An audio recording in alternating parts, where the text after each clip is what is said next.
اس کو ہم ایک مثال سے سمجھتے ہیں، مثال ایک صحابی رسول مشہور اور علماء صحابہ میں سے، زاہدین صحابہ میں سے حضرت عبداللہ بن عمر رضی اللہ تعالیٰ عنہما، عبداللہ بن عمر رضی اللہ تعالیٰ عنہما بیان فرماتے ہیں، اور یہ صحیح سند کے ساتھ ان سے موقوف روایت، اثر جس کو کہتے ہیں، صحیح سند کے ساتھ حدیث آئی ہوئی ہے، یعنی اثر آیا ہوا ہے۔ وہ بیان کرتے ہیں الاذنان من الراس، دونوں کان یہ سر کا حصہ ہیں۔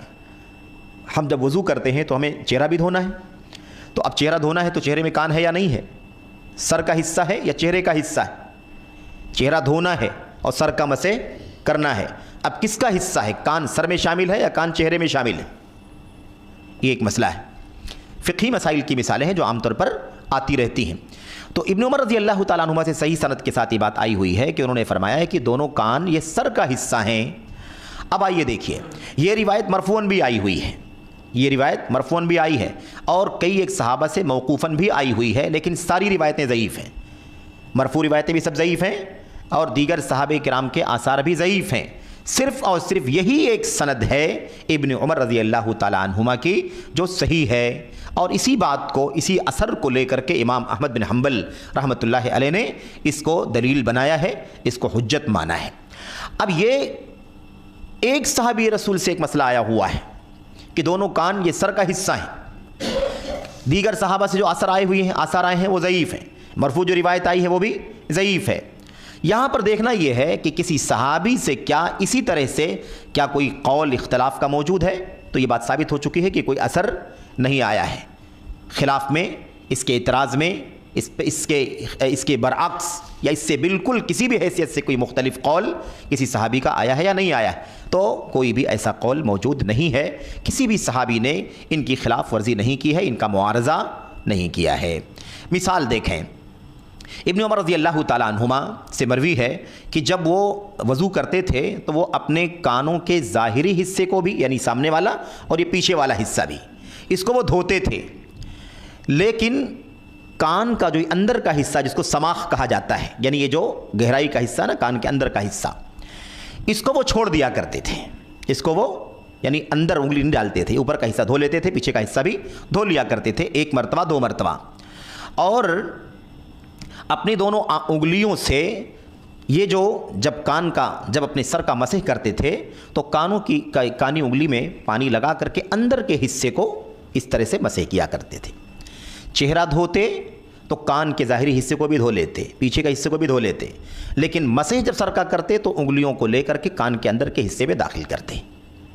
تو ہو گئی نا بات، یعنی کان کے اندر کا حصہ یہ سر سے تعلق رکھتا ہے، کان کا ظاہری حصہ اور یہ باطنی حصہ یہ دونوں چہرے کا حصہ ہے، اور اندر کا حصہ کیا سمجھتے تھے؟ یہ سر کا حصہ سمجھتے تھے، مسح کا۔ اب دیکھیں، اچھا، اب اس اثر سے جو ابن عمر رضی اللہ تعالیٰ عنہما کا ہے، اس کو اہل علم نے جب پڑھا اور دیکھا تو اس سے نتیجہ کیا نکالا؟ اس سے نتیجہ یہ نکالا کہ ابن عمر رضی اللہ تعالیٰ عنہما کا جو موقف ہے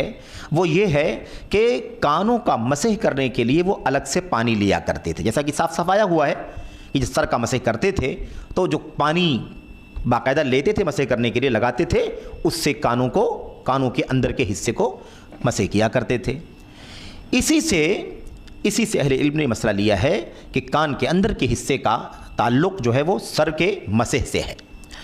اس موقف میں ابن عمر رضی اللہ تعالی عنہما کے کوئی بھی صحابی مخالف نہیں ہے۔ اگر ہمیں اس کے خلاف کسی صحابی کا کوئی قول ملتا، کوئی عمل ملتا، کوئی اثر ملتا، تب تو یہ مسئلہ آ جاتا کہ بھائی اس سلسلے میں صحابہ کرام کے درمیان 2 رائے،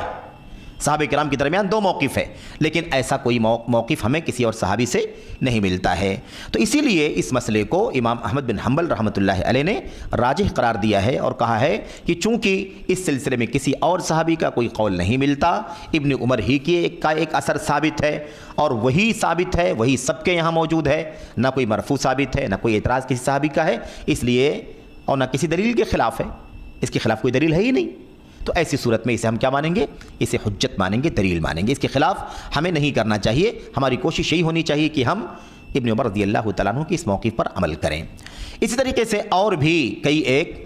صحابہ کرام کے اقوال کو حجت مانا جائے گا یا نہیں مانا جائے گا، ہمارے سامنے اس کی بہت ساری شکلیں موجود ہیں اور اس کی مثالیں موجود ہیں۔ انشاءاللہ تبارک و تعالیٰ وہ مثالیں اور اس کی تشریح توضیح انشاءاللہ اگلے درس میں آپ کے سامنے پیش کی جائے۔